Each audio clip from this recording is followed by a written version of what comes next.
नमस्कार, मैं जितेंद्र चतुर्वेदी। किसान आंदोलन की तह खुलने लगी है और वो तमाम चेहरे अब सामने आने लगे हैं जो इसके पीछे खड़े हैं। तो वो कौन है, इस पर हम लोग बात करेंगे। चर्चा इस पर भी करेंगे कि जो सरकार से बातचीत का सिलसिला शुरू हुआ है वो कहाँ तक पहुँचा है, और फिर ये जो भारत बंद का आह्वान किया गया है तो इसमें भारत कितना बंद है, कौन से हिस्से हैं जहां आवाजाही नहीं हो रही है। फिर यह भी कि वो लोग जो किसानों के कंधे पर बंदूक रख के चलाना चाहते हैं और ये बता रहे हैं कि साहब हम आएंगे तो ये एमएसपी का गारंटी कानून ले आएंगे, तो दरअसल उनके 10 साल के शासनकाल में सिर्फ 4 से लेकर 14 तक क्या दशा थी एमएसपी की, सब्सिडी की और तमाम चीजें, उस पर भी हम लोग एक कहें कि बातचीत की जाएगी। लेकिन शुरुआत करते हैं जो सरकार से बातचीत का सिलसिला शुरू हुआ है। 3 दौर की बात हो चुकी है और 15 फरवरी को शाम में 6 बजे जो किसानों और सरकार के बीच वार्ता शुरू हुई थी वो तकरीबन रात 1:30 बजे तक चली है और अगली बातचीत जो है वो रविवार को तय हुई है। और इस दरमियान ये कहा गया है कि जो लोग शंभू बॉर्डर पर जुटे हैं वहीं जुटे रहेंगे, शांति बनाए रखेंगे, दोनों तरफ से किसी तरह की जो है आप ये कहें कि हलचल नहीं होगी, यानी ना प्रशासन की तरफ से, सरकार की तरफ से और ना ही किसानों की तरफ से, जब तक कि जो रविवार की वार्ता है वो नहीं हो जाती। इस दरमियान 2-3 चीजें और निकल कर आई हैं और उसमें जिस तरह से ये प्रचारित किया जा रहा है कि साहब पंजाब की जमीन है और पंजाब की जमीन पर बाड़ेबंदी हो गई है, ये जो लोग कह रहे हैं वो दरअसल ये बता रहे हैं कि किस तरह की मानसिकता वो लेकर आगे बढ़ रहे हैं। और दरअसल यही मानसिकता जो है वो चिंता का सबब है, क्योंकि इस तरह की बात करने वाले ऐसा लगता है कि अलगाववाद की जो सोच है उसको बढ़ा रहे हैं। और फिर यही से बात आती है कि इसमें फिर खालिस्तानी घुस गए हैं क्या, ये सवाल इसीलिए उठता है क्योंकि अब चर्चा हो रही कि साहब उनकी जमीन है इनमें लगा दिया और वहां की जमीन है ये कर दिए, उनके ऊपर जो है ड्रोन से आंसू गैस के गोले गिरा दिए। इस तरह की जो बातें हैं वो ऐसा नहीं कि आप विपक्ष के साथ खड़े हो रहे हैं, मसला विपक्ष के साथ खड़े होने का नहीं है जैसा कि इकोसिस्टम दुमदुमी बजाता है। अब यहां मसला यह है कि क्या मोदी का विरोध करते करते सब खालिस्तान के साथ होने जा रहे हैं, यह सवाल उठ रहा है। क्योंकि तमाम तरह की बातें निकल कर आ रही हैं। उसमें देखिए पत्थरबाजी हुई, ये जो 14 तारीख को हुआ तमाम घमासान, अब उस पत्थरबाजी की फुटेज आ गई है और उस फुटेज में पुलिस ने कहा, हरियाणा पुलिस ने, साहब बताइए ये लोग कौन है, लोगों से मदद मांगी है। अब जो किसान आंदोलन करने के लिए आए हैं वो पत्थरबाजी कहां करते हैं। तो ये जो अराजक तत्व है इससे पता चलता है कि किस तरह की चीजें आगे बढ़ रही हैं। लेकिन बड़ी बात यह है कि पंजाब सरकार का भी बयान आया है। अच्छा, वो बयान भी बड़ा चौंका रहा है कि किस किस तरीके का बयान आता है। और इससे एक बात और भी साफ हो रही है कि कैसे आम आदमी पार्टी हो या कांग्रेस इसको आगे बढ़ा रही है। क्योंकि जो वो रमनदीप सिंह मान है उनकी तो तस्वीरें सबाही गई हैं और इधर आम आदमी पार्टी की सरकार का जो रवैया है वो चाहे दिल्ली का हो और चाहे पंजाब सरकार का वो भी दिखाई दे रहा है। और फिर इसमें शुमार ज़्यादातर लोग जो है वो या तो आम आदमी पार्टी से जुड़े रहे हैं या तो कांग्रेस से जुड़े रहे हैं, या फिर आम आदमी पार्टी उनका समर्थन करती रही और लेती रही है पंजाब चुनाव के दरमियान 2022 में, और दूसरी तरफ जो लोग हैं वो या तो कांग्रेस से जुड़े रहे हैं या कांग्रेस उनके साथ खड़ी रही है। तो इस तरह से दोनों ही चीजें दिखाई दे रही हैं। अब बड़ी चीज यह है कि भारत बंद का भी आह्वान किया गया। तो भारत बंद के आह्वान में देखिए राकेश टिकैत भी शुमार हो गए, यानी जिन लोगों ने आंदोलन से दूरी बनाए रखी थी वो लोग भी कहीं ना कहीं अब इसका हिस्सा, आप ये कहें कि प्रत्यक्ष नहीं तो परोक्ष रूप से बन ही रहे हैं। भले वो शंभू बॉर्डर पे नहीं जुट रहे हैं, लेकिन जिस तरह से शंभू बॉर्डर पर रोक दिया गया है, मैं तो यही कहूंगा रोक दिया गया है। हालांकि कहा जा रहा है ये भी कि नहीं, वार्ता की वजह से भी वो थमे हुए हैं, लेकिन शक्ति भी बहुत है, इसमें कोई दो राय नहीं है। तो अब वहां पर है तो हो सकता है इंतजार हो कि जब दिल्ली पहुंच जाएंगे तब हम जाएंगे। वैसे सरकार के जो इरादे हैं उससे नहीं लगता है कि इस बारगी दिल्ली पहुंचने दिया जाएगा, ऐसा लगता है। ये जिस तरीके से चाहते हैं उस तरीके से, यानी वो ट्रैक्टर टाली लेकर और वो जो पूरा अपना ताम झाम है वो लेकर तो पहुंचना बड़ा मुश्किल है। हाँ, इस बीच दो तीन चीजें और हुई हैं, वो उस पर भी गौर करना बहुत जरूरी है। तमाम वो लोग जिसमें राकेश टिकैत भी हैं, जो शुरुआती दिनों में नहीं दिखाई दे रहे थे, वो अब फिर इसका हिस्सा बनते नजर आ रहे हैं।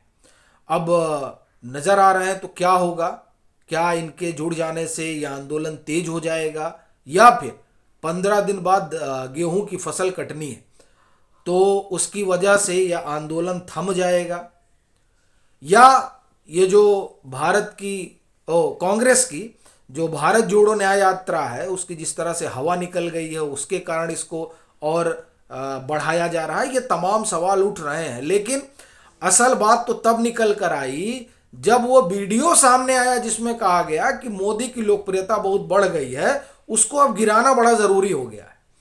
तो अब जब इस तरह की बात निकल कर आ रही है और इस तरह की बात कहने वाले, जाहिर सी बात है कि सियासी दलों से उनके गहरे नाते जरूर हैं, क्योंकि नरेंद्र मोदी की लोकप्रियता बढ़ने से किसको नुकसान होगा, जो विपक्ष में है। और विपक्ष में भी खास तौर से अगर आप बात करें तो किसकी, कांग्रेस।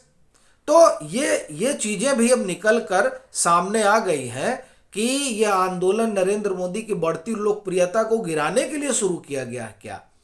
अब जहां तक मांग की बात है तो आप देखिए कि 2004 से लेकर 2014 तक जो स्थिति रही एमएसपी की, उस पर अगर आप एक बार की बात कर लें तो बहुत चीजें स्पष्ट हो जाती हैं और तमाम दावों की पोल खुल जाती है।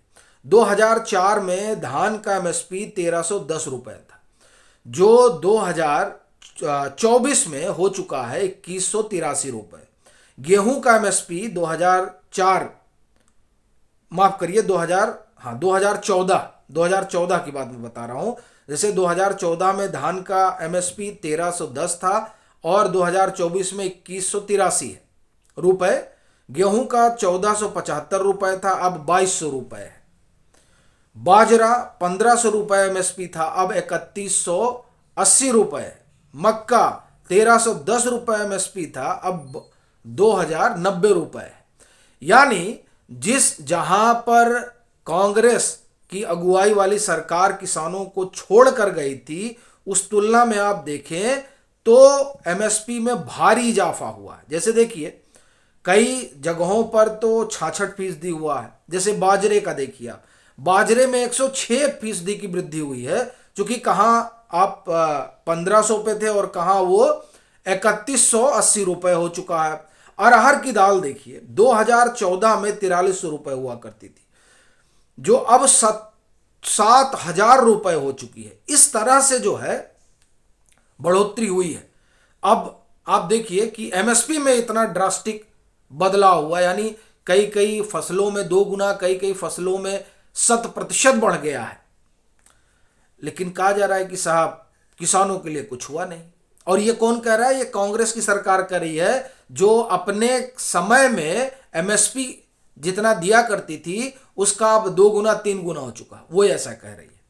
फिर देखिए कि कांग्रेस के समय में जो सरकारी खरीद थी, वो सरकार ने एमएसपी पर 761 लाख मीट्रिक टन फसल खरीदी थी, ये सरकार उनकी।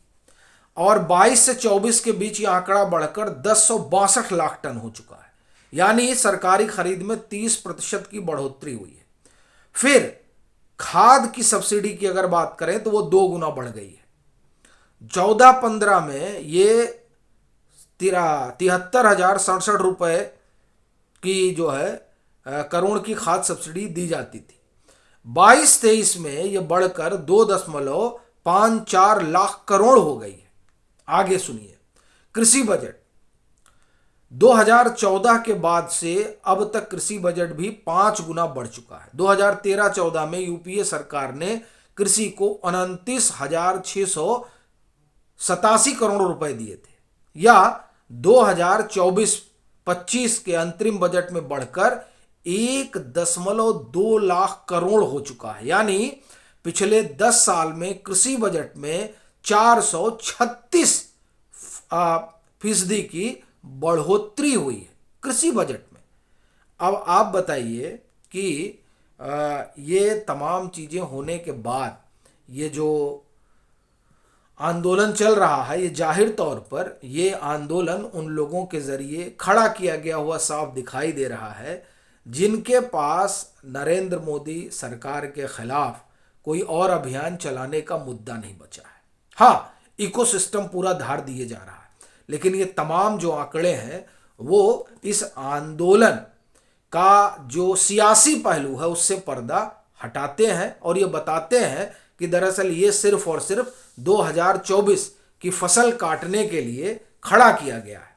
लेकिन 2022 में भी खड़ा हुआ था, 2021 में भी खड़ा हुआ था। पार्ट 1 क्या हासिल रहा वो 22 में पता चल गया था, तो वैसे ही इसका हासिल क्या होगा जो पार्ट 2 है वो जाहिर सी बात है 24 में पता चल जाएगा। और ये संभावना इतनी ज़्यादा है इसके पता चलने की, वो अभी से दिखाई दे रहा है। पश्चिमी उत्तर प्रदेश से अभी भी चीज़ें इनके अनुकूल नहीं है। पंजाब ही पंजाब का है, अब हरियाणा में सुगबुगाहट है, चूंकि फिर कांग्रेस को लग रहा है कि यार तो गड़बड़ हो जाएगा, कुछ हरियाणा में भी शुरू करो, नहीं तो कैसे जो है यहाँ पर लोकसभा और फिर उसके बाद तुरंत विधानसभा है, कैसे जीता उता जाएगा। तो वहाँ भी अब अपने सियासी गुड़ा भाग के लिहाज से सुगबुगाहट शुरू है। लेकिन खट्टर सरकार जिस तरह से कुटाई पे उतारू है उसके बाद से तो नहीं लगता कि वहाँ कुछ होने जा रहा है। लेकिन फिर भी एक बात तो स्पष्ट है कि ये जो लोग खड़े हुए हैं इनको खड़ा किया गया है और वो सियासी नफा नुकसान के लिहाज से। आपकी क्या राय है ज़रूर साझा करें। मतांतर से नहीं जुड़े हैं तो जुड़ें, वीडियो को लाइक करें और खूब शेयर करें।